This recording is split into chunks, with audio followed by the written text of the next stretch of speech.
Quero você nesse momento para que a gente possa conversar sobre o evangelismo do Ministério da Mulher, que já está quase começando. Eu sei que você já está vivendo esse momento, já está participando dos treinamentos, já sabe sobre o que nós vamos falar. Com certeza você já recebeu o sermonário e eu fiquei assim apaixonada pelo tema do evangelismo desse momento. Chegou a hora, viva algo novo. É tão gostoso quando a gente sabe que a hora está aí, que nós precisamos fazer algo, não é verdade?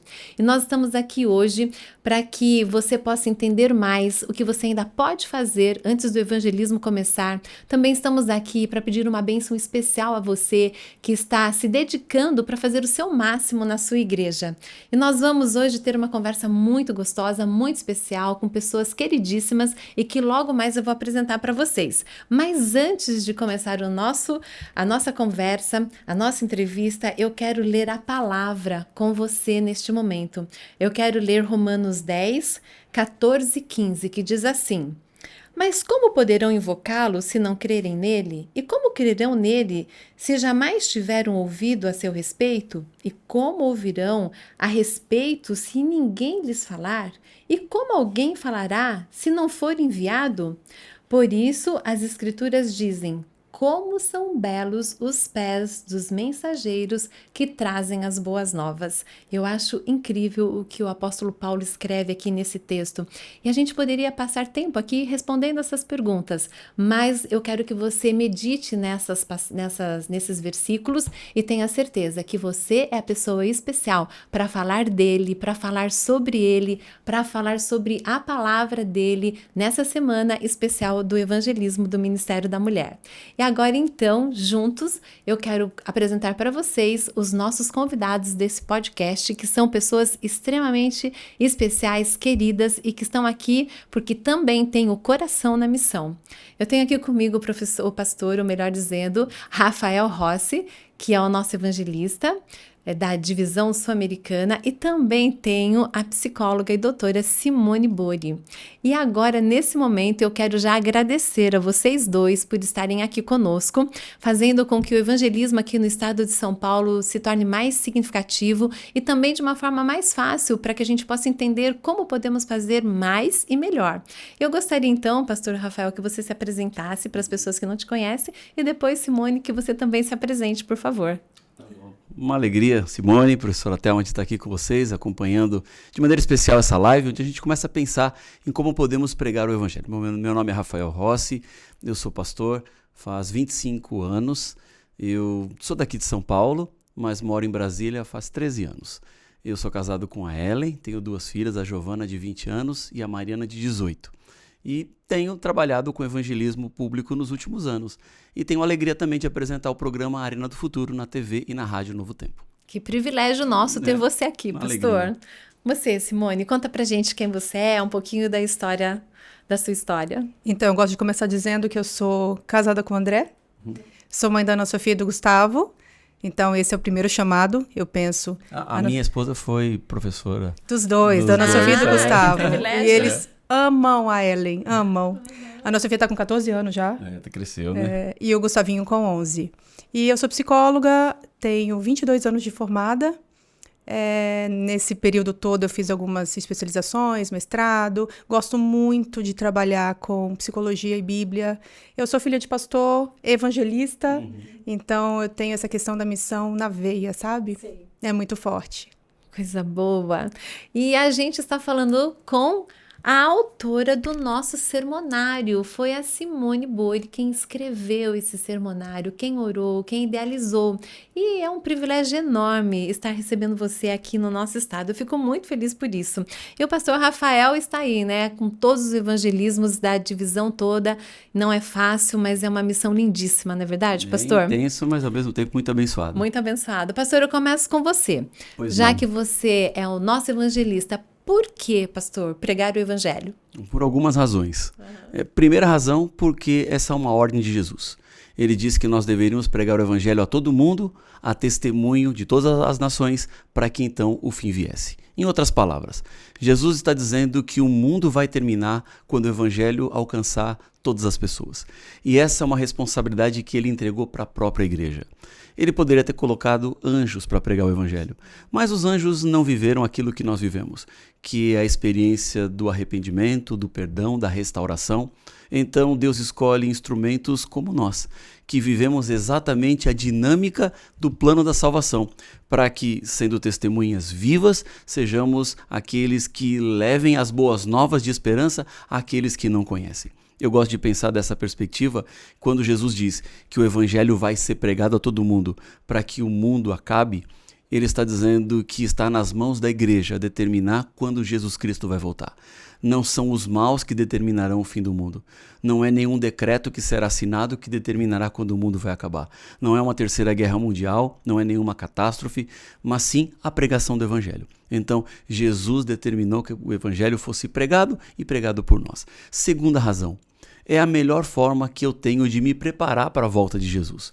Enquanto eu estou pregando o evangelho, eu estou ajudando outras pessoas a se prepararem para a volta de Jesus, mas é assim que eu me preparo para a volta de Jesus. Nós estamos aguardando a volta de Jesus. E esse aguardar da volta de Jesus não é um aguardar inerte. Não é um aguardar silencioso, é um aguardar em movimento. Então, enquanto eu espero, eu preparo outras pessoas. E é assim que eu permaneço. Eu continuo firme ao lado de Jesus. Nossa, que lindo, pastor. E que privilégio nosso, não é? É uma responsabilidade. Enquanto também. você estava falando, eu estava pensando em tudo, rapidamente, tentando acompanhar seu raciocínio, né? Eu estava aqui pensando, que privilégio nosso agora, né? Porque nós vamos estar pregando, abrindo a Bíblia para pessoas que nunca ouviram, para pessoas que já foram adventistas e saíram por alguma razão da igreja. Então, nós estamos fazendo com que mais pessoas conheçam sobre Jesus e que também essa volta maravilhosa de Jesus possa acontecer de uma forma mais... E a gente acaba sendo até um instrumento nas mãos de Deus. Sim. E veja que quando Deus nos coloca para pregar o evangelho, eu posso mudar a história da vida de uma pessoa e de famílias. Sim. Deixa eu só contar uma historinha pequena, rápida aqui para vocês aqui, que é a história de como a minha família veio para a igreja. Uhum. A minha bisavó foi a primeira pessoa a ser batizada, isso há quase 100 anos atrás. O meu bisavô chamava-se José e ela Margarida. Ele era alfaiate e ela dona de casa. Ele havia saído para atender um cliente e ela ficou sozinha em casa, na zona norte de São Paulo, aqui numa rua chamada Rafael de Oliveira. E ela estava em casa, começou a chover. Ela ouviu o barulho da chuva e resolveu sair na janela para ver a chuva. E ela viu que a chuva estava na diagonal e do outro lado da rua tinha um rapaz de terno e gravata tentando se proteger da chuva. Uhum. E ela olhando para a chuva na diagonal e o rapaz do outro lado da chuva, da rua, né, se proteger da chuva. E ela pensou assim, tá melhor para ele se abrigar do lado de cá. E ela, da janela, falou assim, ei rapaz, fica aqui, tá melhor para se abrigar da chuva. Ele atravessou a rua e ele ficou do lado de fora e ela da janela. Uhum. Então ela perguntou para ele assim, você é vendedor? E ele falou assim, não, eu sou missionário da Igreja Adventista do Sétimo Dia. Olha só. E a partir desse diálogo, ele ofereceu o estudo bíblico e ela aceitou. Marcaram o dia, o horário, o meu bisavô voltou. E ela contou para ele o que tinha acontecido, desse diálogo inusitado por causa da chuva, do proteger-se da chuva, o convite que ela fez. E ele diz assim, bom, se você vai estudar a Bíblia, eu vou também. E os dois fizeram estudos bíblicos e os dois foram batizados no Rio Tietê, aqui em São Paulo. Olha. Na época ainda um rio batizável, né? Um rio que era batizável, né? Hoje já não daria para pensar nisso. Mas eles foram batizados por causa de um diálogo inusitado. Olha. Então veja, quando nós nos colocamos à disposição do Senhor, e agora estamos falando do evangelismo, quando muitas mulheres vão estar nos púlpitos pregando, abrindo a Bíblia, um convite que você faz, um sermão que você prega, um apelo que você direciona, você pode transformar a vida de gerações. Já pensou? Eu espero que não sejam gerações, porque Sim. nós esperamos que Jesus volte logo e que não precise passar mais 100 anos e pessoas estejam contando em outros podcasts do trabalho que você está fazendo hoje. Mas a repercussão, ela vai longe quando nós nos colocamos nas mãos de Deus e mudamos as histórias. Porque esse homem que atravessou a rua e testemunhou da fé, ele mudou a minha história, gerações depois. Ele impactou a vida das minhas filhas, gerações depois, porque ele testemunha da fé. Então, quando eu paro para pregar o evangelho, eu lembro sempre dessa história. Porque eu sei que diante do meu auditório tem pessoas que terão a vida transformada exatamente como a vida da minha família foi transformada. E isso é uma responsabilidade e, ao mesmo tempo, um grande privilégio. Com certeza, que abençoado esse homem naquele Sem momento, dúvidas, né? é. E Um dia eu claro vou que conversar com ele lá no céu. Chuva de bênçãos também, né? Sem dúvida. Para pensar. Sem dúvida, É uma isso. chuva na hora, assim. São tantas coisas que vão acontecendo, né? Que no prognóstico de Deus estava tudo planejado. Sim, Mas sim. minha bisavó começa a chover, sai na janela. É. Por que ela saiu na janela? Poderia não ter saído na janela, né? Nada é Ou coincidência seja, no reino de as Deus, coisas né? vão acontecendo assim e tudo acontece de uma determinada forma e que teve um impacto tão longo, né? Que bênção ouvir essa história, pastor. Isso nos motiva, não Sem é? A dúvidas, fazer sem mais e dúvidas, melhor por porque Jesus. o que a gente pode fazer na vida de outras pessoas, né? Sim, com certeza. E o evangelismo, né, nos dá esse privilégio. Exatamente. E agora, Simone, que gostoso estar aqui com você, querida, conhecendo um pouquinho mais da sua história, sabendo do amor que você tem também pela missão, uma mulher, mãe, esposa, profissional, e você... E anciã de igreja também, E viu? verdade. Esqueceu dessa atribuição, porque eu sou membro da igreja que ela é anciã. Inclusive é bom que ela saiba que eu estou fiel na igreja para não me removerem de lá, porque esse ano eu fui um sábado só na igreja. Sério, lá. pastor? Só um. Então, tá explicado, Simone? Tá explicado.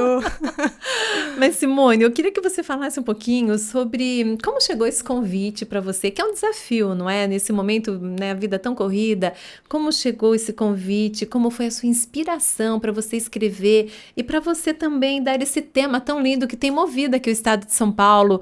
Já estamos fazendo, né, o nosso evangelismo através dos treinamentos, então nós já estamos usando essa logo e também fazendo relógios grandes para que as pessoas entendam realmente que chegou a hora. O que te moveu, o que te inspirou para tudo isso? Conta pra gente.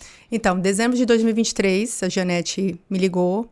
Ela tinha visto uma semana de oração que eu fiz em uma igreja e ela falou, eu queria alguma coisa parecida com isso daqui que você fez, que era voltado para saúde emocional e Bíblia, que são duas coisas que eu gosto muito. Não sei até quando eu vou poder fazer isso, mas enquanto eu puder, eu vou estar fazendo. E então, na verdade, o sermonário ele acaba sendo uma compilação de muitos sermões que eu tenho feito. Eu sei por causa da Ana Sofia. Eu estava grávida da Ana Sofia quando veio o primeiro convite para eu pregar num sábado. Eu levei um susto. Eu não queria pregar. Não fui preparada para pregar. Palestra, não sermão. E aí a pessoa veio e falou, olha, eu preciso muito que você fale sobre tal assunto e eu queria que você fizesse. Eu falei, você me dá pelo menos 2 semanas? As pernas tremiam. Eu morria de medo de pensar que eu ia pregar um sábado de manhã. Só que a partir disso eu não parei mais. E aí eu vejo que Deus ele chama pessoas. E às vezes no primeiro momento você pode pensar, não é para mim. Não, esse lugar não é para mim. Mas se estão chamando, eu acho que você precisa pensar um pouquinho. Quem que está chamando você? De repente, Deus está usando pessoas para falarem com você. E foi o que aconteceu. Então, nos últimos 14 anos, eu tenho falado muito na igreja, no sábado, no domingo, na quarta-feira. E aí eu consegui compilar tudo nesse livro. E porque chegou a hora, né? Isso é algo que me chama muito a atenção, porque nós sabemos como cuidar do aspecto físico, a gente sabe quantas horas de sono a gente precisa dormir, alimentos que fazem bem, alimentos que não fazem bem, a gente sabe como se desenvolver na prática espiritual, por exemplo, mas quando se trata de emoções, muitos de nós somos analfabetos. As coisas acontecem com a gente e a gente só vai perceber quando nós estamos adoecidos, por exemplo. E se era algo que era importante para a gente, porque faz parte das nossas dimensões, né? A gente tem um aspecto físico, aspecto emocional, aspecto espiritual, a gente tem dimensões aí. Eu lembro que quando eu me formei, a visão do homem, em 2003, era biopsicossocial. Hoje, a visão é uma visão holística. Então, a própria ciência reconhece o aspecto espiritual já no ser humano. Então, a dimensão emocional, ela, às vezes, ela fica para segundo plano. Aí vem a pandemia. A pandemia coloca como urgente. O mundo está sofrendo muito, as famílias estão sofrendo, as pessoas estão sofrendo. E especificamente quando a gente fala de emoções, porque se eu estou com uma perna fraturada, por exemplo, eu ainda consigo praticar a minha vida espiritual. Sim. Agora, quando eu não estou bem emocionalmente, as minhas emoções elas vão impactar exatamente as áreas mais importantes da minha vida. Então, vai impactar minha família, meus relacionamentos, minha vida espiritual. Se é algo que é importante para mim, vai impactar também. Então, não dá mais. Chegou a hora da gente falar abertamente sobre o assunto, porque o mundo ele está precisando. É algo que é extremamente necessário para o mundo também. Então, eu vejo como uma porta, uma janela muito grande para a gente ter acesso a pessoas que de repente nunca entrariam se fossem outros assuntos. Mas como é algo que está sendo necessário para as famílias, eu penso que essa é uma excelente forma das pessoas estarem mais abertas até o Evangelho. E Jesus ele fazia isso. Ele primeiro atendia às necessidades e depois ele apresentava o Evangelho. E aí é muito importante que a gente pense, porque viva algo novo. Eu me baseei em Romanos 12:2. Então, transformem-se pela renovação da vossa mente para que vocês possam experimentar a boa, agradável e perfeita vontade de Deus. Eu sei que nesse mundo a gente vai ter muitas aflições. Sim. Mas eu sei que nesse mundo a gente também pode viver gotas do que um dia a gente vai viver no céu. Gotas de felicidade, Sim. Gotas de alegria. Que lindo ver a forma como você pensou e como você dirigiu esse sermonário. Eu já li, gostei muito da forma como você escreveu, achei que ficou muito prático, ficou fácil da gente entender e transmitir, né? Porque também não é tão simples, né, pastor? A gente pegar algo que alguém escreve pra gente falar, né? Mas a forma como você escreveu foi muito inspiradora. Parabéns. Bom. E parabéns por aceitar o desafio. E é desafiador mesmo, viu? Tem que escrever, colocar lá nos caracteres. Você tem que escrever para outras pessoas. Uma coisa é você escrever para si mesma. Outra coisa é você escrever para outras pessoas para que elas possam entender a linha de raciocínio e elas possam passar. É extremamente desafiador. Mas deu certo, isso que importa, né? Que gostoso. Pastor, fala pra gente, quais são os conselhos que você pode dar para as pessoas, para as mulheres que estarão pregando em relação ao preparo desses sermões que já foram pensados, já foram inspirados por Deus, porque eu tenho certeza que houve muita oração, não é verdade, Simone, para isso acontecer. Então agora já a parte mais difícil para quem não está acostumado está pronto, né? Agora como que a gente pode transformar isso aqui de uma forma que fique bem clara para as pessoas ouvirem? O que você diz para as mulheres pregadoras? Bom, o primeiro passo é estudar profundamente o sermão. Não é apenas uma leitura superficial em cima da hora, porque é preciso estudar. Isso não é apenas porque você não é a autora, a Simone é a autora do sermão, mas isso vale para qualquer coisa. Quando eu prego um sermão, eu leio, releio várias e várias vezes. Ainda que eu seja o autor do meu texto, eu tenho que estudar isso muitas e muitas vezes, até que esse texto ele passe a fazer parte de mim, até que eu tenha bem claro toda a construção do sermão. Então isso vale para esse todas as texto. Partes, né, pastor? Tem que estudar bastante. Então, o meu conselho, quando eu pego um texto assim do sermão, eu estudo bastante. E aí, o que eu geralmente faço? Eu deixo de lado o caderninho, aí eu pego um caderno em branco, com uma caneta, e eu tento escrever o sermão. Ótimo, com as suas palavras. Antes de eu com as minhas palavras. Porque você vai dar a sua cara, o seu jeito, a sua forma de explicar. E você vai também ter a sua maneira de fazer a conexão entre os pensamentos, porque tem que ficar claro para você esse pensamento. Você tem que estar convencido daquilo que você vai pregar. Porque a Simone está convencida, porque ela que escreveu. Mas você tem que estar convencido exatamente do tema que você vai apresentar. Porque quanto mais convicto você está do tema, com mais força você vai passar a mensagem. Mais propriedade você vai ter, isso vai ficar mais forte no coração dos ouvintes. Então, o primeiro passo que eu diria, na parte mais técnica, estou tirando a parte espiritual, que é a consagração, a oração, a entrega, eu estou dizendo na parte mais agora técnica da preparação da pregação, é estudar bastante o sermão. Ou seja, ler, reler, e depois escrever o sermão todinho e treinar o sermão. Prega o sermão olhando para o espelho, ou prega para os filhos, prega para o marido, prega para alguém em casa. E isso eu faço também. Ah, você faz? Faço. Eu tenho as minhas cobaias, né? Geralmente é minha esposa a cobaia. Meu pai, eu uso muito meu pai. Geralmente eu testo o sermão para ver se o sermão está fluindo bem. Por quê? Quando eu preparo o texto, eu vejo o texto no papel. Mas quando eu falo, ele passa a fazer mais sentido, né? Porque eu estou falando, eu estou pensando naquilo que eu estou falando e eu estou escutando aquilo que eu estou falando. E aí eu consigo enxergar mais claro como é que o sermão está se desenvolvendo na minha mente. Ou como eu estou conseguindo explicar ou passar o sermão. Então, replicar o sermão audivelmente também ajuda bastante no preparo do pregador.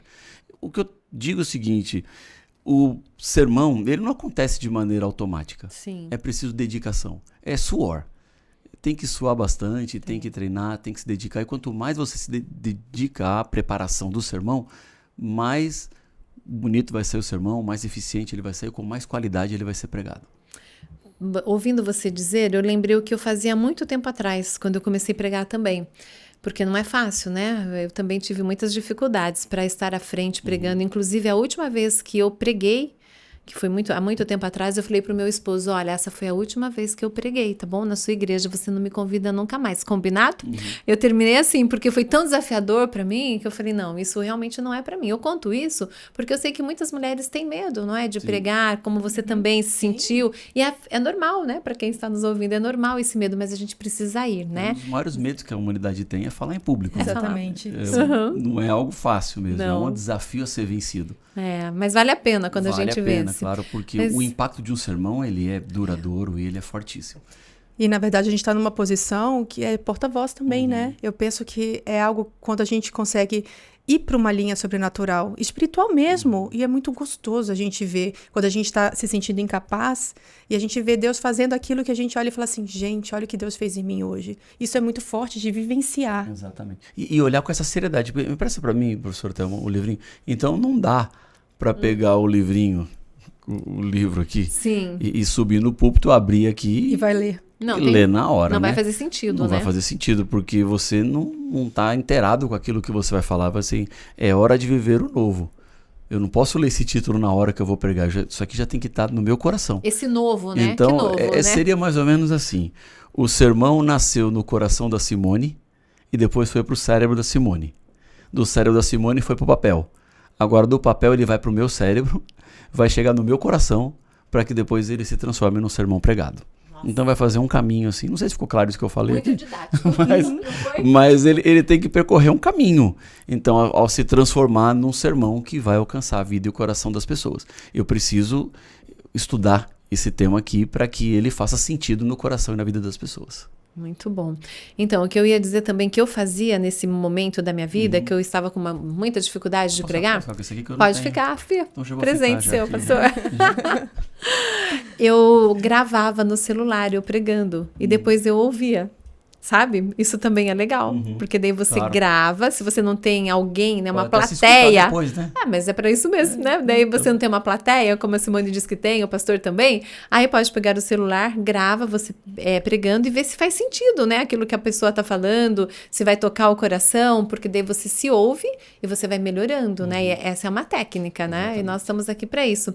E você, o que você falaria, Simone? Tem alguma... Quando você tá falando da questão também de gravar, por favor, não fique com a ideia de, ai, minha voz é horrível. Sabe essa história? Sim. Não, por favor. A voz que você está escutando é a voz que está todo mundo ouvindo também e não tem esse pré-julgamento que você está tendo. Então, fica tranquilo em relação a isso.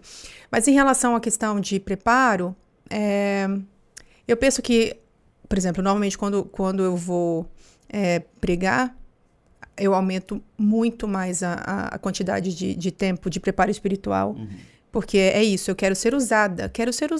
Então, eu preciso estar mesmo conectada. Tanto é que, por exemplo, tem 2 semanas que eu acabei de voltar de uma semana de oração e que a igreja é beneficiada, mas, na verdade, a pessoa que faz é a maior beneficiada. Sabe, você volta sentindo a presença de Deus de maneira poderosa na tua vida. Então, o que é o pastor Rafael, né? O tempo inteiro, o que acontece com ele? O tempo inteiro ele está sentindo de maneira poderosa Deus atuar. Então, eu aumento muito mais o estudo da palavra, e às vezes não só o que eu vou falar, mas sobre outras coisas também. Espírito de profecia, inclusive, aqui tem também, né, alguns capítulos de leitura prévia, que não necessariamente vai ser citado o capítulo inteiro, mas que me ajuda também a estar entrando no clima em relação às mensagens.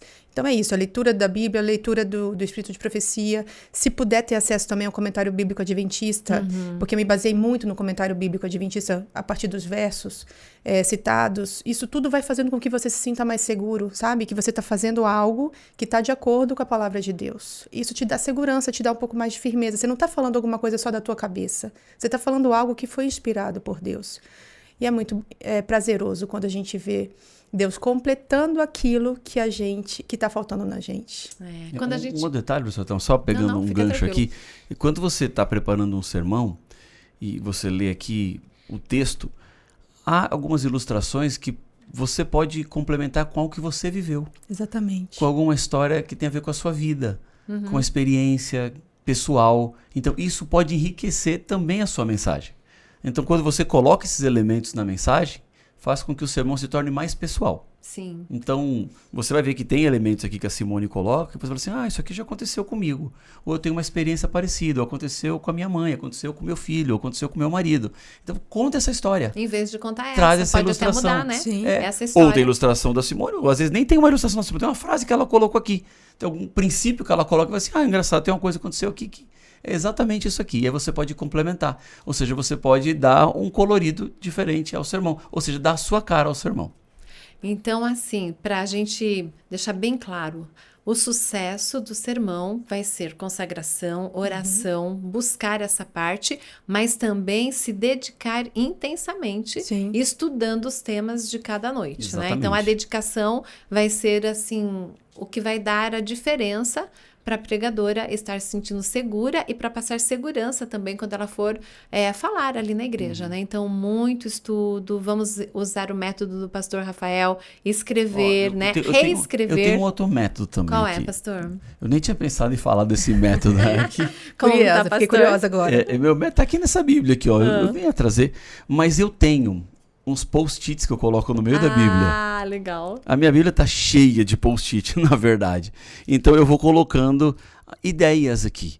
As ideias de sermões, ideias que vão chamando minha atenção, porque às vezes a minha letra assim não fica tão legalzinho assim, só nos cantinhos da Bíblia. Sim. Então eu uso esses post-its aqui e me ajuda. Eu tenho ideias de sermões que eu vou colocando aqui. Então para alguns pregadores, para algumas pregadoras, eles poderiam colocar essas ideias principais do sermão no post-it. Para não esquecer Para daquilo não que ela esquecer gostaria de aquilo falar, que é o não mais importante, aquilo que é o mais Ótimo. principal. Então, se você não quer ficar muito presa ao papel, porque também não é legal Não, você não é. ficar lendo o sermão, porque o contato visual, ele é importantíssimo na hora da pregação do sermão. Porque se eu fico lendo o sermão aqui o tempo inteiro, eu perdi o contato, as pessoas elas vão Dispersam, se desconectar. Né? Elas vão olhar para o outro lado também. Como eu não estou olhando para elas, elas também não vão olhar para mim.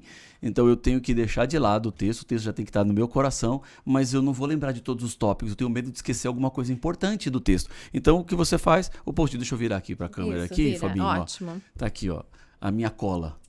Então eu uso esses post-its aqui. E aqui tem os pontos principais do que eu vou pregar, do que eu vou falar. Então eu olho para cá e eu não esqueço. Talvez você vá olhar aqui e não vai entender nada, porque minha letra é meio assim, desse jeito aqui. Pequenininha, né, pastor? É, pequenininha também. Mas você E entende, né? eu entendo e até agora tá dando certo aqui com o meu óculos. Tá dando certo, Simone, desse tamanho ainda. Talvez daqui a um tempo vai ter que dar uma aumentadinha nela.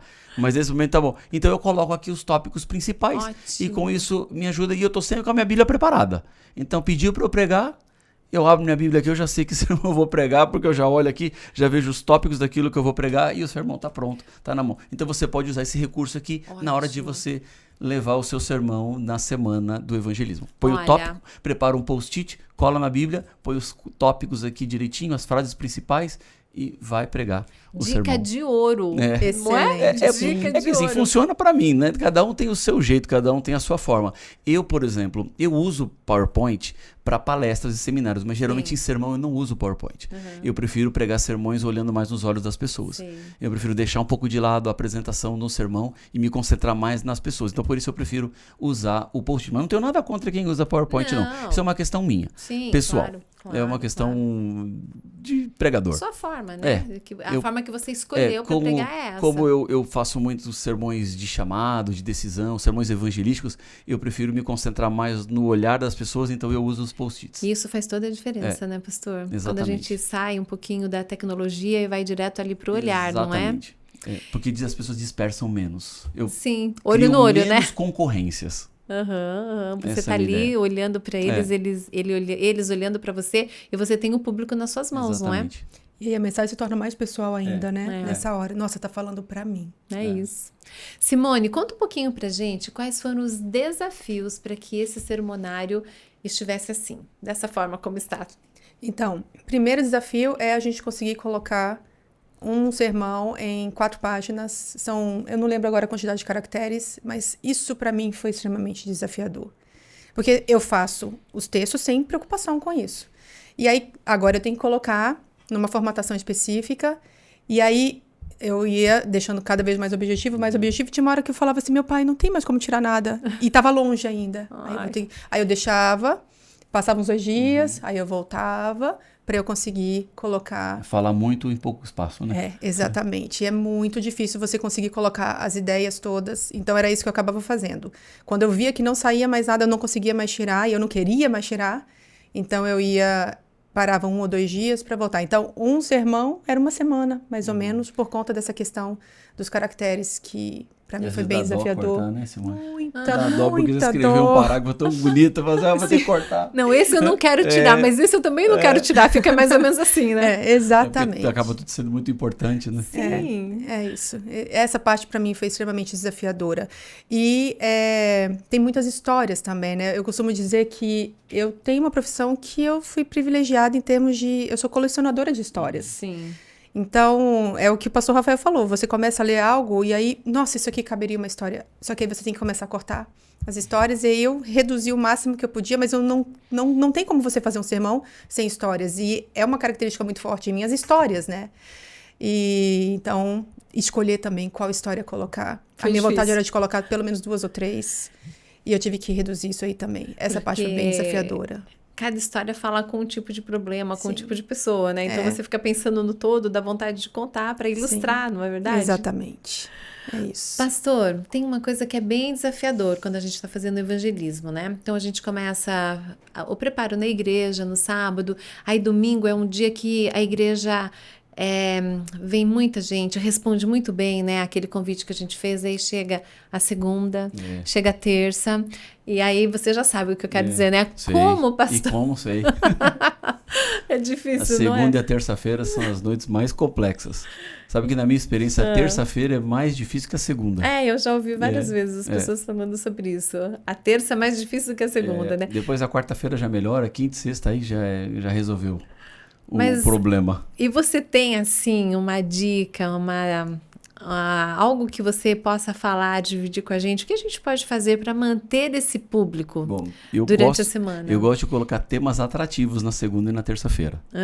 Então, temas que despertam a curiosidade e que chamam a atenção. E a gente fala antes para as pessoas o que vamos falar nesses 2 dias. Então, chega no domingo à noite, fala assim, amanhã eu vou falar sobre tal tema. E joga curiosidade diante deles. Dá um lampejo daquilo que você vai falar na segunda-feira. Você avisa meio que antes. cenas do próximo capítulo, sabe? Exatamente. Assim, amanhã nós vamos falar sobre isso você não pode faltar. Você tem que estar aqui, porque o tema de amanhã é um tema surpreendente. Então você vai trabalhando com essa expectativa das pessoas. Gerar o desejo. Exatamente.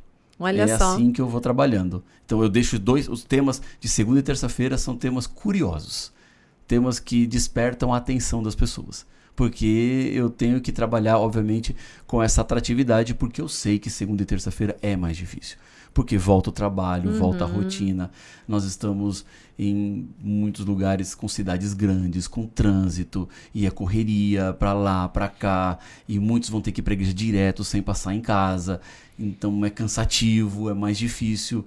E eu tenho que oferecer alguma coisa a mais para que ela se sinta motivada a estar na igreja. Então o atrativo que nós temos espiritual é um tema que seja diferente ou um tema curioso. Sim, isso é uma Agora, dica maravilhosa. Algumas coisas que a gente pode fazer também que ajuda. Por exemplo, oferecer um lanche na igreja. Então, ter um orçamento, alguma coisa, conversar com o pastor da igreja, fazer um lanche na igreja. Ter um suco, um pão, um patê, alguma coisa, para aqueles que vão vir direto do trabalho.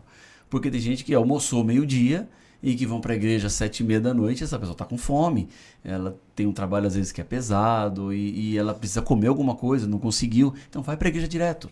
Então convida, não precisa para tua casa, vem para cá, vai ter um lanche, vai ter um suco, vai ter alguma coisa, vai ter uma maçã, uma banana e tal. Você faz o teu lanche aqui e já fica pro culto. E depois você volta para sua casa você já volta alimentado 2 vezes, espiritualmente e fisicamente falando.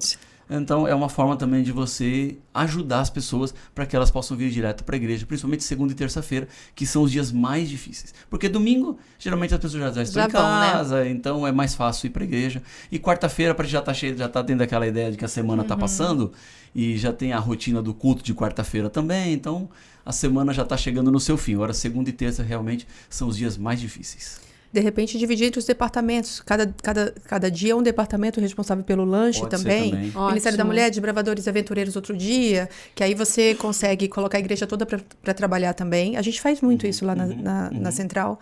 E funciona muito bem. Trabalhar com Lá equipes, Central né? de Brasília faz isso. Então tem programação assim, tem o lanchinho. Tem o lanchinho. Então, E a por pastora fala assim, departamentos. vem direto do trabalho, não precisa ir para casa não, que vai ter teu lanche aqui.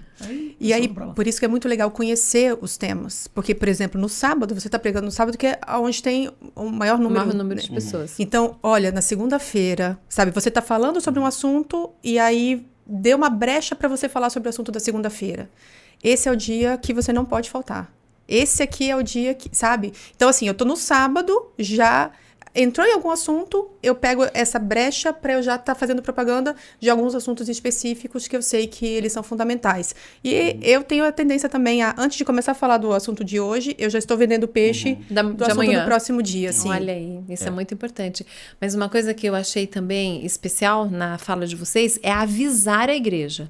Porque às vezes a gente coloca no post, coloca no cartaz ali da igreja, mas não fala ali no púlpito. Então, duas coisas. Vamos avisar o que nós vamos falar no dia seguinte e também falar da questão do lanche. Porque quando a gente fez o treinamento, nós falamos muito sobre isso para elas, né? Que é importante que tenha uma equipe preparando esse lanche para que as pessoas possam estar ali, né? Se alimentando após o culto. Tem igrejas que fazem antes do culto, outras fazem após. Mas o importante é que vai ter alguma coisa. Então a gente tem que avisar, porque às vezes a gente faz, mas não avisa. Eles só vão ficar sabendo depois, né? Então estar falando é muito importante. Gostei da sua dica, Simone.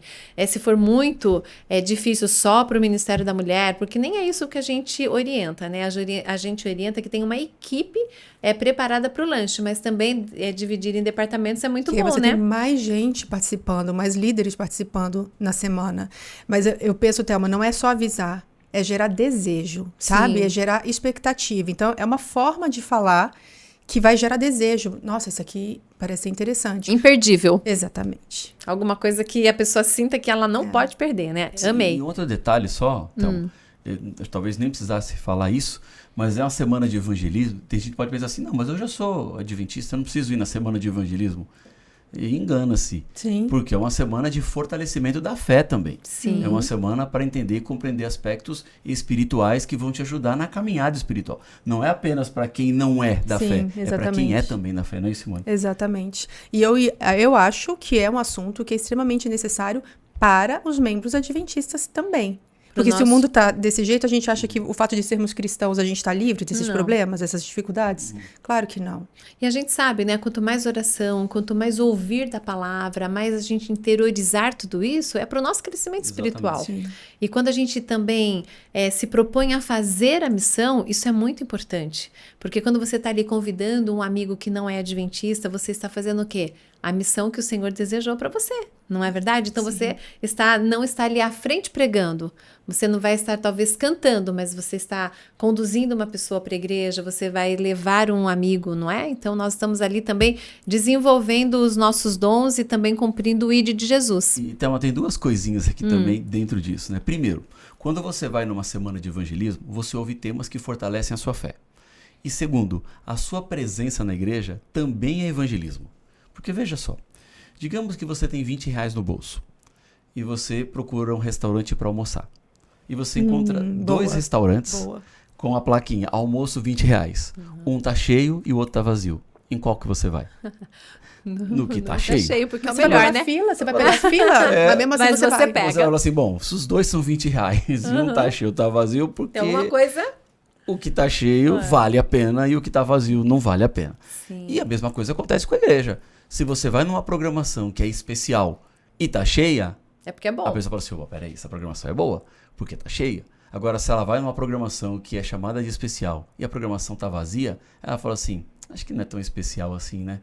Porque se fosse especial, os próprios membros dessa igreja estariam aqui. Olha aí. Se Forte nem os isso, hein? membros, Muito. se nem os membros dessa igreja estão aqui, por que eu vou vir?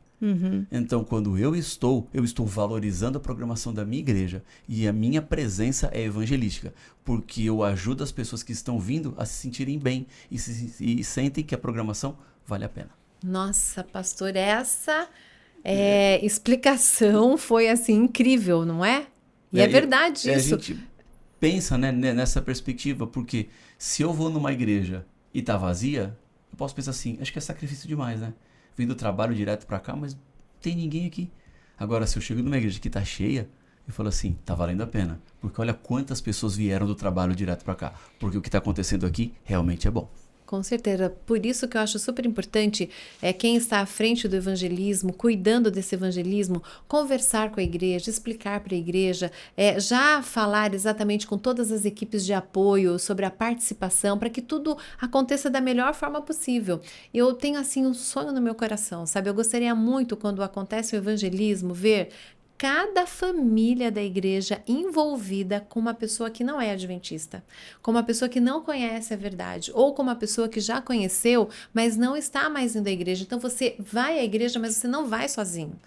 Todas as vezes que eu vou fazer um evangelismo, eu faço esse apelo, sabe? Mas eu ainda não realizei o meu sonho de ver a igreja ali durante a semana toda, cada família se comprometendo com uma pessoa não adventista. Então, se nós fizéssemos isso, a nossa igreja estaria cheia a semana toda, entendeu? Porque todas as famílias estariam envolvidas com aquele evangelismo. Isso seria o máximo, não é? Seria muito especial. E agora, Simone, para você, eu queria que você falasse como você enxerga o papel da mulher nesse momento que nós estamos vivendo, as mulheres estando à frente da igreja, pregando, abrindo a palavra, a mulher sendo uma protagonista ali na igreja através dos sermões, através do evangelismo. Como você vê? Então, é boa essa pergunta, porque, vamos lá, Gênesis 1, 26 a 28. Lá a gente vê que homem e mulher foram criados à imagem e semelhança de Deus, ou seja, a gente tem o DNA de Deus. Isso significa que, se você continuar, você vai ver que Deus fala para a gente ter domínio sobre os animais, sobre os répteis, sobre as aves que voam, sobre toda a terra. Então, ele capacitou a gente para a gente realizar grandes obras, grandes feitos. Então, aqui a gente já começa a ver, se eu tenho o DNA de Deus, se em Deus eu posso todas as coisas, a gente já começa a pensar, peraí, então, eu como mulher ou homem independente, eu posso realizar muitas coisas para a obra de Deus, se eu estou com Ele. Aí, pastor Rafael acabou de citar também a ide por todo mundo e pregar o evangelho. Aqui são discípulos. Então, eu acredito que a igreja ela é formada por homens e mulheres que são discípulos de Deus, de Jesus, né?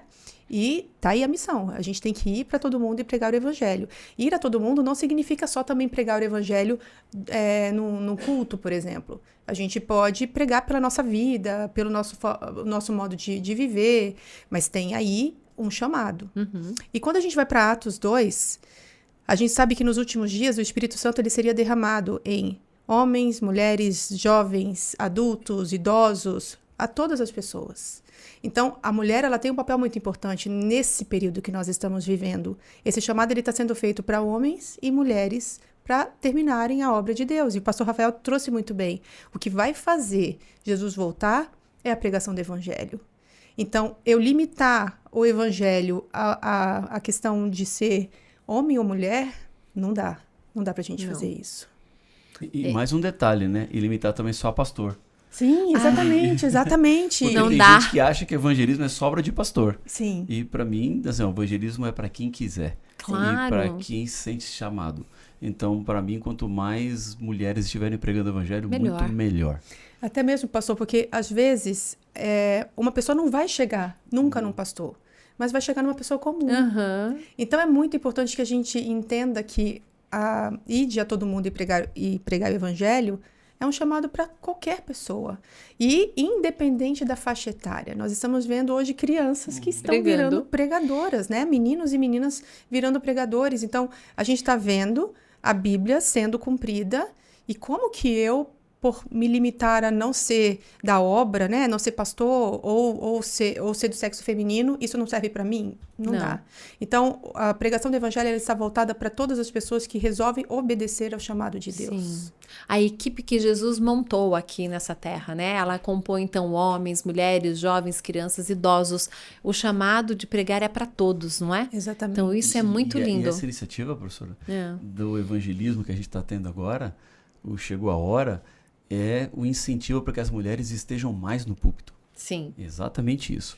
Não é só mulher pregando em casa ou pregando no estudo bíblico nas ruas, não. É pregando no púlpito, pregando na igreja. É trazendo as mulheres para a plataforma, dando a elas o microfone. Abrindo a palavra ali falando. Exatamente. E outra, mulheres falando sobre evangelismo e não mulheres falando de assuntos de mulheres. Isso, exatamente. O assunto, ele não foi preparado para mulheres, ele foi preparado para a igreja. Exatamente, é um pra assunto realidade. no geral, porque às vezes tem essa ideia, não, mulher fala para criança, mulher fala assunto de mulher. Não, é mulher falando de evangelho. Mulher Sim. falando da Bíblia, mulher falando de assuntos espirituais, mulheres falando para a igreja como um todo. Então, essa semana de evangelismo não é de evangelismo de mulher para mulher. Não. Exatamente. É uma semana de evangelismo coordenada pelas mulheres para a igreja. Ótimo. Essa é a ideia. Para a E é igreja isso que eu e para tenho as pessoas, pra igreja e para as pessoas que não são da igreja. Exatamente, né? exatamente. Então, é as mulheres que coordenam. Mas é aberto para todo mundo. Isso que eu tenho sempre trabalhado com a professora Janete, com todas as líderes. Sim. Nós estamos trazendo as mulheres para o protagonismo do evangelismo. É isso que a gente quer.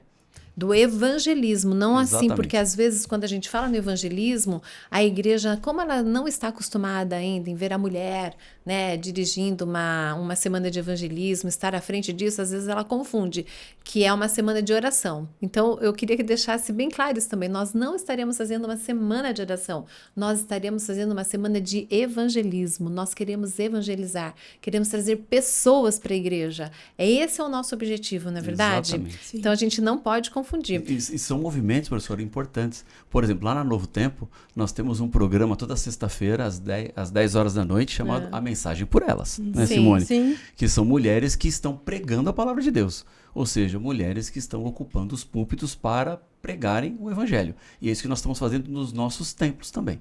Então, essa é a ideia, dizendo que as mulheres são importantíssimas para a pregação do evangelho. Nós queremos mais mulheres pregando o evangelho. Elas têm espaço, elas têm um chamado e têm uma missão. E, pastor, foi muito bom, sabe, pastor e Simone, né, nós tocarmos nesse assunto, porque aí eu fico também com vontade agora de fazer um apelo. Um apelo para quem? Para os pastores, para os anciãos, para que eles apoiem esse momento da mulher, sabe? As certeza. mulheres precisam ser apoiadas. Então, muitas vezes a mulher se sente não tão preparada, não tão pronta para isso, mas ela precisa começar para um dia estar como você. Você teve o seu momento, né? Mas estou ainda encaminhada, estou encaminhada. Mas teve o seu momento de ficar nervosa, de achar que não Sim. ia conseguir. Eu tive o meu momento também de achar que isso não era para mim. Eu falei para o meu esposo, isso não é para mim, certo? A gente não se fala mais em pregar, né? Eu tive esse momento, mas eu tive o que Mas também. as duas são grandes pregadoras, viu? Se você está aí, pode botar no YouTube o nome das duas e assista os sermões que vocês vão gostar. Mas o desafio é esse, né? Então, por que nós estamos aqui hoje? Porque nós tivemos apoio, né? Eu tive um apoio enorme do meu marido. Meu marido é o meu maior incentivador, né? Ele tá ali comigo o tempo todo, ele sempre me ajudou. E então isso é importante. Então, por exemplo, às vezes não tem a mulher não tem um marido que possa ajudá-la, mas tem um pastor que possa ajudá-la, tem um ancião da igreja. Então, esse é o momento para que a gente possa crescer mais. Aqui no estado de São Paulo, esse é o nosso 5º ano de evangelismo. Então, nós estamos crescendo, né, em relação a tudo isso. E nós precisamos, na verdade, desse apoio da igreja, para que a gente possa fazer mais e melhor cada vez. E, pastor, a gente estava aqui falando, né, sobre o público das pessoas, da igreja, quantas pessoas vão, quantas não vão e tal, mas todas as vezes que a gente fala de evangelismo, a gente sempre pensa no final do evangelismo, que o final do evangelismo, ele sempre, né, na nossa cabeça, leva para o batismo, para as becas molhadas e tal, né? E eu queria que você falasse um pouco sobre isso, porque nem sempre isso vai acontecer na semana do evangelismo. Nós não vamos ter esse privilégio de ver assim muitas pessoas batizando. O ano passado, só para vocês entenderem, aqui no estado de São Paulo, para honra e glória de Deus, através deste movimento do evangelismo do Ministério da Mulher, nós tivemos 1.500 pessoas sendo batizadas, né? bênção. Foi uma bênção muito grande, mas a gente sabe também que já é fruto de um trabalho sendo feito, que nós colhemos, né? Então, eu queria que você falasse, nesse momento, o que é importante são os batismos, são as pessoas assistindo? Bom, Fala dessa toda perspectiva. semana de evangelismo, ela tem duas características, que é a semeadura e a colheita. Então, nós vamos colher as pessoas que estão preparadas para serem batizadas e nós vamos semear pessoas que vão começar a sua jornada espiritual. Então, essas duas características, ou esses dois grupos de pessoas, elas vão estar presentes na nossa semana. A grande característica, professora, que eu tenho percebido, eu tenho falado por aí, é que hoje nós precisamos pensar no evangelismo mais como processo e menos como evento. O que eu Ótimo. quero dizer com isso? É que quando a gente pensa numa semana de evangelismo, eu estou pensando no evento. E o evento ele é importante. Só que o que eu vou colher no evento, ele é fruto do processo. Ou seja, eu preciso começar a preparar as pessoas antes da semana. E nesta semana eu vou colher. E como é que eu preparo essas pessoas? Começando a visitar a partir de agora. Trazendo para o pequeno grupo, visitando, trazendo para uma classe bíblica, dando estudo bíblico, acompanhando essas pessoas e convidando para a semana especial. E nesta semana especial vai ser uma semana para despertar as decisões. É óbvio que nessa semana tem gente que vai começar a frequentar a igreja pela primeira vez. Sim. E tá tudo certo. Então essas são as pessoas da semeadura. Mas junto com as pessoas da semeadura vão ter as pessoas da colheita. As pessoas da colheita são aquelas que nós já estamos trabalhando a partir de agora. Então, semanas antes, nós já temos as pessoas que estão sendo preparadas para serem colhidas nessa semana. Então, a igreja precisa preparar com essa perspectiva. Evangelismo público, ele é um evento, mas um evento que depende de um processo. Então, o processo são as frentes missionárias que começam a trabalhar a partir de agora. Uma ilustração que pode ser o caso de muitas igrejas, levantar o nome dos interessados da Escola Bíblica do Novo Tempo. Ótimo. Visitar essas pessoas, acompanhar essas pessoas. Tem muita gente que está acompanhando o Novo Tempo, que já pediu estudo bíblico, que já fez estudos bíblicos do Novo Tempo e que estão preparadas já para tomarem uma decisão, para darem um passo de fé. Podemos começar a preparar as pessoas a partir de agora e convidá-las para a semana do evangelismo. E quando elas forem na semana de evangelismo, elas poderão tomar a decisão e serem batizadas no final. Isso é importantíssimo, a igreja ter essa noção, não é, pastor? Das frentes missionárias trabalhando. Das frentes missionárias trabalhando. Exatamente. E a gente não pode fazer tudo sozinho, né? Exatamente. Então a gente precisa de uma união ali com os departamentos. É a semeadura e a colheita. A semeadura então, e a colheita. Eu vou semear e vou colher nessa semana agora de junho. Mas, ao mesmo tempo, eu vou ter, nessa semana de junho, pessoas que vão ser despertadas para começarem a estudar a Bíblia. Sim. Então, é semeadura, colheita, e assim vai o tempo inteiro. É junho que vai acontecer aqui, né? A gente começa dia 31 de maio, né? E Então, termina... quase. Quase lá, e termina... É um maio, assim, quase junho, né? É um maio, quase junho, Então tá bom, né? Começa dia 31 e termina dia 7 de maio. Então, tá bom. De junho. Ou melhor, de junho, desculpa, é isso. Então, 31 de maio, 7 de junho. A 7 de junho, é exatamente isso. Simone, voltando aqui para o nosso sermonário, né? A sua maior inspiração ao escrever, como que se deu? Você já tinha alguns sermões, mas como que vem essa inspiração? Porque não é fácil muitas vezes, né? Vir a inspiração para você escrever. Sim, então, para mim, esse sermonário, ele começa há 14 anos. Olha só que interessante. Interessante. Quando chegou para mim, olha, eu preciso que você fale sobre tal assunto, na igreja era sobre depressão, num sábado de manhã. E eu pedi 2 semanas, porque eu sabia fazer palestra, eu não sabia fazer sermão. São coisas muito diferentes. E aí foi quando eu me deparei com Elias, a história de Elias, o profeta Elias, e o que era o profeta Elias, o que ficou o profeta Elias quando ele estava em sofrimento psíquico, e o que aconteceu com Elias depois que ele passa pelo sofrimento psíquico. Então, a maior inspiração para eu pensar em Bíblia e ciência, porque eu vou trazer muitos estudos aqui, né? Eu fui professora universitária durante muitos anos, então essa questão da pesquisa é muito forte em mim. E eu acabo tendo uma forma de estudo por meio de artigos, e isso vai estar muito presente aí também, mas é a Bíblia que transforma, é a Bíblia que muda histórias. E eu cresci dentro de séries de evangelismo. Não sei se o pastor Rafael lembra de ABBI, já ouviu falar em ABBI? E eu via muitas histórias, sabe? Meu pai batizando muitas pessoas de vidas completamente transformadas. E eu cito algumas histórias aqui também. Então, a partir do momento que a Bíblia entra na nossa vida, não tem mais como você continuar numa história, na mesma história ou na velha história. E aí a inspiração é isso. Vem Elias, que para mim foi quando eu comecei a perceber o que é uma pessoa em sofrimento psíquico, que ela acaba se distanciando um pouco da missão, e uma pessoa que ela está bem, o que acontece com ela na missão. E as histórias que eu fui acumulando ao longo desses anos todos, ou até desde criança também, porque tem histórias aí que tem a ver com... Eu fui exposta a elas, eu era criança ainda. Sim. E transformações incríveis, sabe? De pessoas que eram extremamente agressivas, violentas no modo de lidar, e de repente quando elas se depararam com a Bíblia, a transformação que foi acontecendo na vida delas, e não só na vida delas, das famílias também. Porque as famílias são altamente impactadas quando você tem um pai que está bem consigo mesmo, e um pai que vira um servo de Deus. E aí quando eu estou falando servo de Deus, eu não estou falando de ser um pastor, Sim. de ser um servo mesmo de Deus. Essa família toda é impactada. essa comunidade toda impactada, que é a história do Zé que eu conto aí, que é muito forte.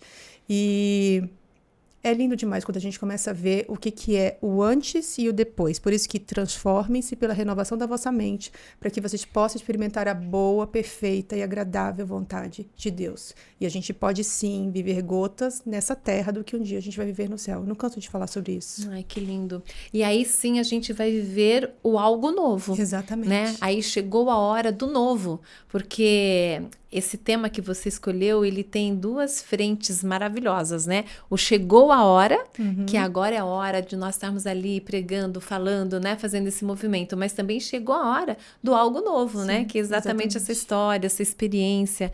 Que lindo. Pastor, fala pra gente, então, agora, uma parte que particularmente é a parte mais difícil quando eu prego. Que às vezes eu queria continuar pregando para não chegar nela. Que é a parte do apelo. Às vezes eu falo, tá na hora, né? E começa ali, tô pregando e vou começando a me preparar para ele. Vai acontecer, né? Pois é, pastor, conta pra gente. E se ninguém aceitar? Então, fala sobre tudo isso, por favor. Bom, eu quero fazer um desafio para você que está nos acompanhando, que eu sempre tenho feito por aí. Porque é o seguinte, o sermão significa persuadir a pessoa a algo. Então, quem vai ao púlpito, vai no púlpito para ensinar uma verdade e para convencer as pessoas dessa verdade. Mas não é apenas a apresentação dessa verdade, mas convidar as pessoas a abraçar essa verdade. Porque aquilo que nós pregamos é algo urgente, é algo necessário e é algo fundamental. O que eu quero dizer com isso? Que um pregador que entende o papel dele no púlpito, ele não pode terminar o sermão dizendo assim, esse é meu desejo e minha oração, amém. Amém. Não. Porque você não está no púlpito para dizer qual é o seu desejo e sua oração. Você está no púlpito para convencer as pessoas da verdade que você pregou. Então, se eu falo sobre a volta de Jesus, por exemplo, Jesus vai voltar. Os sinais estão dizendo que ele está se aproximando. Estamos nos momentos finais da história. É preciso tomar uma decisão. Jesus vem. Esse é meu desejo e minha oração. Amém. E a pessoa fala assim, tá. E daí? E o que eu faço com tudo isso?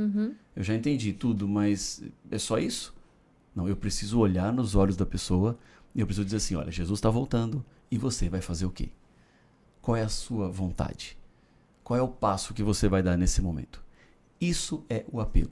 É chamar a pessoa, confrontá-la com aquilo que você pregou e pedir dela uma decisão. Isso é imprescindível. Pensa, por exemplo, num vendedor. Alguém vai na loja comprar uma geladeira. E a pessoa fala, eu queria saber sobre essa geladeira aqui. Aí o vendedor começa a explicar sobre a geladeira. Fala sobre a capacidade da geladeira, quantos litros ela cabe, a temperatura que ela tem, os compartimentos que ela possui, explica tudo sobre a geladeira. Garantia, motor e tudo mais, e depois o vendedor fala assim, esse é meu desejo, minha oração, amém. Aí a pessoa assim, tá. E agora? E daí? Não, depois que você explica tudo sobre a geladeira, o vendedor tem que olhar no olho do cliente e falar o seguinte, e agora? Agora é com você, vamos comprar? Tá aqui, ó. Assina aqui. Eu parcelo para você em 5 vezes a geladeira e não sei o que, eu entrego para você até sexta-feira, porque é o momento dele fechar a venda. Ou como os vendedores falam, né, de amarrar a boca do saco. E é a mesma coisa no sermão. Depois que você prega ou que você apresenta a geladeira, é hora de você comprometer o seu cliente para ele comprar a geladeira e levar a geladeira para casa dele. Ou seja, ele vai pegar o seu sermão, ele vai comprar o seu sermão e vai colocar em prática na vida dele. Então, o apelo nada mais é do que isso. É apresentar a verdade com convicção e, ao final, olhar nos olhos das pessoas e dizer o seguinte, agora é com você, a decisão é sua, o que é que você vai fazer? Você sente o desejo de aceitar a mensagem que você ouviu? Você quer hoje externar essa decisão ficando em pé, colocando-se de joelhos, vindo à frente? E por que essa manifestação pública da decisão? E eu sempre digo assim, professora, quando eu faço apelos, eu convido as pessoas, por exemplo, para virem à frente. Aí eu falo assim, olha, eu gostaria que você que hoje aceita essa mensagem, que deseja entregar sua vida para Jesus, levante-se e venha aqui à frente. Aí às vezes eu confronto as pessoas com o pensamento que elas podem estar trabalhando no coração. Alguém pode estar pensando assim, pastor, por que eu preciso ir aí na frente? Eu não preciso ir aí na frente. Deus está vendo a minha decisão, eu estou sentado aqui e Deus sabe a decisão que eu estou tomando aqui. Aí eu falo assim, eu sei que Deus sabe da sua decisão, mas quando eu convido para você vir aqui na frente, não é para Deus saber a sua decisão, é para que você não esqueça da sua decisão. Porque se você ficar sentado aí, pode ser que amanhã você esqueça da decisão. Agora, quem levanta e vem nunca esquece. Olha. Não tem como esquecer. Porque você vai marcar a sua decisão. É algo que você está fazendo para você mesmo se lembrar desse passo de fé que você está dando. Porque quem levanta e vem aqui à frente, nunca mais esquece desse dia. Não tem como você voltar para casa e esquecer que você se levantou e veio aqui à frente. Então, é como se a pessoa estivesse dando um passo de fé e ao externar a decisão, ela está confirmando aquilo que está dentro do coração. Então, todo o apelo é exatamente isso. E alguém pode ter essa preocupação, né? Pastor, e se uma das pessoas virem à frente e ninguém se levantar e vir? Bom, comigo nunca aconteceu. Pode ser que um dia aconteça? Pode ser. Mas ainda não aconteceu. E se acontecer, o que eu vou fazer? Nada. Porque o meu papel É fazer o apelo. é fazer o apelo. O meu papel é convidar. Agora, eu não posso tomar decisão pelas pessoas. Cada um dará conta de si. Então, o que eu faço é convidar. O que eu faço é apelar e deixo que as pessoas tomem as suas decisões. Então, eu como pregador não tenho que me preocupar quantas pessoas virão no meu apelo. Eu tenho que me preocupar em fazer o apelo. Eu tenho que estar tranquilo diante de Deus, de que eu convidei as pessoas para tomarem uma decisão e deixar que o Espírito trabalhe no coração delas e que as decisões sejam tomadas. E essa parte é muito importante, porque na realidade você faz o apelo, mas é o Espírito que vai trabalhar no coração delas, né? É o Espírito Santo que vai estar ali movendo os corações nesse momento tão único e tão especial. Mas é super importante isso. Olha só, pensando no e se, né? E se ninguém vier? E se ninguém? É um erro de pensamento isso. O nome já fala, é um erro de pensamento. Então eu vou tomar uma decisão baseada no e se, numa coisa que é fumaça, um pensamento, ou em algo que eu sei que precisa ser feito. Então, assim, tá vendendo a geladeira, eu preciso saber se você vai querer comprar a geladeira. E é exatamente isso. Eu estou, na hora do sermão, você está fazendo algo que é sobrenatural.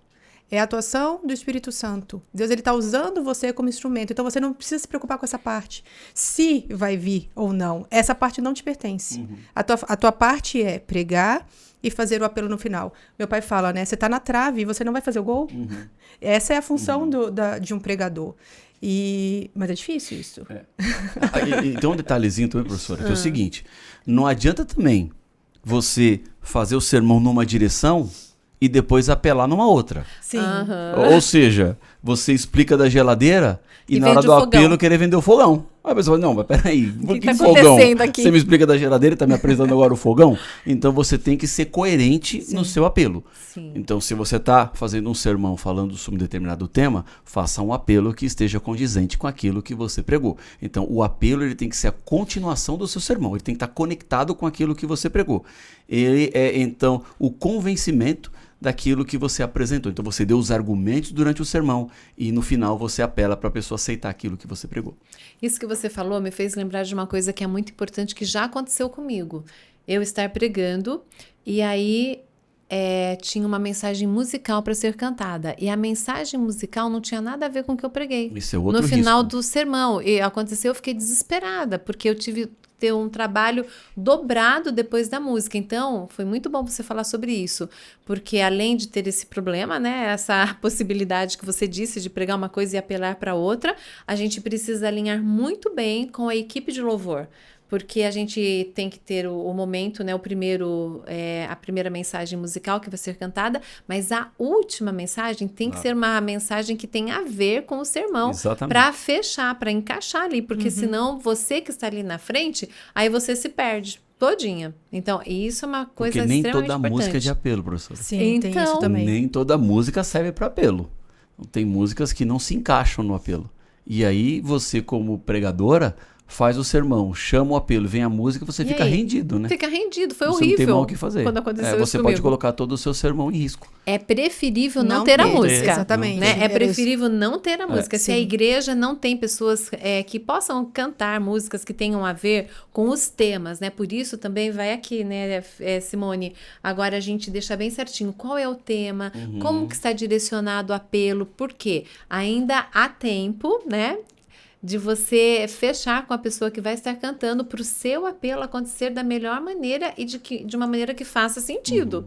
Porque senão vai dar tudo errado, né? A gente quer que dê certo, mas não vai dar. E é difícil para o pregador é encontrar um meio ali, depois que ele pregou sobre um assunto, a pessoa cantou sobre outro, e ele vai fazer o apelo daí sobre o quê? Não é verdade? De repente, vale a pena até a música tema ir pro final do sermão, ao invés de ir no momento do louvor. Se for o caso de Sim. não ter, não é? Porque ela já é, Exatamente. com certeza, uma ótima dica agora também, né? E eu, como amadora, o que eu faço muito? Existem alguns pregadores que eu gosto muito. O pastor Rafael é um, por exemplo. Sim. Então, assista o modo como eles fazem o apelo, porque isso vai inspirar você também. Isso é uma coisa que eu faço com frequência. Olha só que interessante, o modo como lida, porque você vai se sentindo cada vez mais segura quando você começa a ver pessoas que você se inspira. Inclusive, tem até explicação para isso. A gente tem neurônios de espelho que acabam fazendo com que as pessoas que a gente se inspira, a gente acaba imitando involuntariamente esse comportamento também. Então, veja aí alguns pregadores que você gosta e presta atenção especificamente de uma maneira técnica mesmo. Como é que eles fazem esse apelo? Porque isso vai ajudar você a... Ter mais segurança. Exatamente. E pastor, você já falou no começo sobre esse preparo todo que a gente precisa fazer, que eu acho que isso ajuda a gente a tirar o medo. Mas você tem alguma outra técnica como orador que nós, mulheres, podemos usar para tirar esse medo? Tem algo que você poderia falar para as mulheres nesse momento? Alguma dica de ouro, assim? Bom, uma das dicas que eu tenho quando eu tô pregando, eu procuro estar bem calmo, tranquilo. Então, eu tento tirar de mim a tensão. Porque se você fica alimentando essa tensão antes de você pregar, ou fica trazendo mais nervosismo para si, você acaba acumulando tensão e o sermão acaba ficando muito carregado. Então, pense que você está conversando com uma pessoa. Ótimo. Imagine que o seu auditório é uma pessoa só. Por mais que tenham muitas pessoas olhando para você, mas pense que é uma conversa. Você está conversando com alguém, então você preparou um tema e eu estou conversando com uma pessoa. É como nós aqui. Estamos sentados numa mesa e estamos conversando. Eu esqueço que essa câmera está aqui. Eu estou pensando só em vocês duas aqui e nós estamos batendo um papo. Então, eu penso que o sermão é uma conversa com o auditório. E eu tento imaginar que o auditório é uma única só pessoa. Então, eu tenho uma mensagem que eu quero passar para a pessoa que está conversando comigo. E isso me ajuda a não me concentrar que são muitas pessoas que estão me olhando. Isso é muito importante, né? Tentar acalmar os batimentos cardíacos. Exatamente. Porque quando a gente fica nervoso, o batimento aumenta, a nossa voz fica trêmula. Exatamente. E acontece algo, não é? O nervosismo faz... E a prática vai ajudando também, né? Sim. A primeira vez que eu preguei, acho que meu sermão não chegou a 6, 7 minutos. Sério? É. Olha aí. Foi uma coisa assim complicada. Me deram um sermão pronto, era sobre anjos. E eu resolvi colocar 2 histórias a mais que nem estavam no sermão. E mesmo assim deu 6, 7 minutos o sermão. Imagina se eu tivesse tirado aquelas 2 histórias, tinha dado uns 4 minutos o sermão, né? E hoje, para mim, 6 minutos, acho que eu dou bom dia, já deu 6 minutos, né? Porque a prática vai mudando, sim. o tempo vai passando de uma outra forma, porque você vai aprendendo a lidar também. Porque até hoje eu fico tenso antes de pregar. Até hoje eu sinto nervosismo, é inevitável. E eu acho que é bom. Sim. É importantíssimo você sentir isso, porque quando você se sente muito autoconfiante, isso aí é o primeiro passo da ruína. Como é que Deus vai atuar? Exatamente. Não tem espaço para Deus. Então, quando você sente o peso e a responsabilidade da pregação, não tem como você se sentir 100% confortável. Ninguém se sente 100% confortável, porque sabe o peso da responsabilidade que é pregar, a responsabilidade que é compartilhar uma mensagem tão importante, nobre, sagrada como é um sermão. Mas tenta tirar a tensão dos ombros e conversa com as pessoas que estão ao seu lado. É como se você estivesse batendo um papo e levando uma mensagem de esperança e de certeza às pessoas, porque isso vai ajudar a mensagem a fluir de maneira mais natural. Vai trazer leveza, né, para leveza. você enquanto você estiver pregando, né? Isso é super importante pra gente que fala, não é? E treino, né? E treino. E ao mesmo tempo eu penso que assim, você tem que falar uma mensagem que você acredita. Se você está falando alguma coisa que só é para cumprir protocolo, não vai conectar. As pessoas, elas querem ver verdades. Então, você precisa primeiro viver essa mensagem para você poder falar. Aí você vai falar com convicção. E uma coisa que eu penso muito, que é uma responsabilidade enorme cada vez que nós estamos à frente da igreja abrindo a Bíblia. Isso é algo assim que eu... tenho assim um temor muito grande e uma responsabilidade muito grande. Então não é por mim, não é pela pessoa que eu sou, mas é pelo poder do Espírito Santo, né? Então a gente tem que entender que nós somos instrumentos de Deus sendo guiados e usados pelo Espírito Santo. Eu acho isso muito importante nesse momento. Cada pessoa que for pregar, que for abrir a palavra nessa semana, então se colocar inteiramente nas mãos de Deus e pedir que o Espírito Santo nos ilumine, porque a gente sabe que a inteligência nós nascemos com ela. Mas a sabedoria vem do Espírito Santo. Então é o Espírito Santo que vai dar sabedoria para a gente entender e conseguir passar, né, para as pessoas aquilo que nós queremos. Então eu acho que isso também deixa a gente um pouco menos tenso, não é? Quando você entende que não é por você, não é pela pessoa que você é, não é pela forma como você fala, mas é pelo poder do Espírito. Bem, nós estamos chegando aqui no final, né, dessa conversa tão gostosa, tão especial e tão importante para a igreja nesse momento. Eu gostaria, então, que cada um de vocês deixassem uma dica de ouro, né? O que vocês gostariam de deixar para as mulheres? O que vocês gostariam de deixar para as pessoas que estarão à frente? Porque o nosso evangelismo ele é dirigido pelas mulheres, mas não serão apenas as mulheres que estarão pregando. Nós temos igrejas que existem pastores pregando, anciãos pregando, né? Então os pregadores... Jovens, adolescentes, é isso, não é? Nós estamos dirigindo o evangelismo, mas nós temos muitas pessoas fazendo parte nesse momento. O que vocês gostariam de falar agora para a gente encerrar essa live da melhor forma possível? Alguma coisa que eu deixei de perguntar e que vocês estão ali pensando, né? Que seria bom para esse momento? Eu começo? Pode começar. Eu penso que são mensagens que elas estão... as pessoas elas estão sedentas. Então, você está levando algo que vai de encontro com as necessidades das pessoas. Então, saiba que é uma mensagem que ela é urgente, no sentido de que as pessoas elas vão se sentir confortadas, você pode fazer, ter viradas de chaves na vida de muitas pessoas. E, novamente, o mundo está sofrendo, as famílias estão sofrendo, as pessoas estão sofrendo, e você tem uma mensagem de boas novas para levar. Pense nisso, no sentido de que, assim, Deus está usando você para levar boas novas às pessoas, a esse mundo que está tão escuro agora. E não só para as pessoas de fora, para a nossa igreja também. A nossa igreja está sofrendo, então a gente precisa... É uma mensagem que ela é muito urgente de ser levada. Mas aí eu penso nisso também. Fale com o seu coração. Então, viva essa mensagem para que ela possa afetar mesmo, impactar os corações das pessoas que estiverem ouvindo isso. E assim, vou orar por você. Porque eu tenho certeza de que Deus ele separou você para este tempo, para este momento, para que você possa ser usado, para que você possa ser usada para levar as boas novas. E eu tenho certeza de que Deus ele vai usar você de maneira poderosa. Amém. Uma missão é uma responsabilidade e ao mesmo tempo é um grande privilégio. Quando nós pregamos o evangelho, essa palavra jamais volta vazia. E eu acho que a maior motivação que eu tenho para continuar pregando o evangelho é ver as vidas que são transformadas por causa da pregação do evangelho. É ver que não são as minhas palavras, mas é a palavra de Deus que eu prego. E as palavras de Deus, quando são pregadas, elas impactam e transformam pessoas. Isso, para mim, é extremamente motivador. Ver como pessoas que, às vezes, estavam com a vida e a família completamente destruídas, por uma mensagem, mudam completamente a história. Pessoas que estavam sem sonhos, encontram o sonho. Pessoas que estavam perdidas, encontram o caminho. Tudo por causa da pregação do evangelho. Ou seja, Deus me dá o privilégio de ser parte do plano da salvação dele na vida de alguém. Então, quando a gente tem a oportunidade de entrar numa semana como essa, nós estamos fazendo a obra que anjos gostariam de fazer, que é ajudar pessoas a saírem das trevas para virem para a maravilhosa luz. Nossa, não tem motivo maior, né? Não dá. Pra gente estar ali à frente. Bem, nesse momento, a minha gratidão imensa por vocês estarem aqui, os dois de Brasília, não é? Verdade. Estarem aqui, Ela então... poderia ter ido para Brasília, né? Era mais fácil, né?